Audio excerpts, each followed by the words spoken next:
Switch board की आज wiring किस तरह से सबसे करना है वो पहले देख इस सकते हैं। वीडियो को देखें। सॉकेट लगा हुआ है, 6 स्विच लगा हुआ है। तो इसमें हमारा एक स्विच होगा इस सॉकेट के लिए, बाकी एक पार्ट हो जाएगा हमारा फैन लाइट के लिए। जो पॉइंट, तीनों पॉइंट है, ये तीनों पॉइंट को आपस में इस तरह से होती है। सबसे पहले स्विचों के पॉइंट को हमें एक करना है।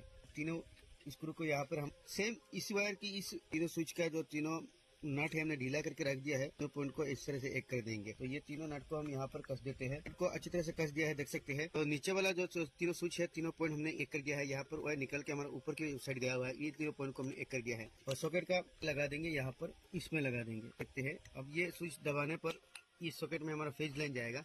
और अब हमें न्यूट्रल कनेक्शन करना है। हो गया हमारा मेन लाइन का वायर।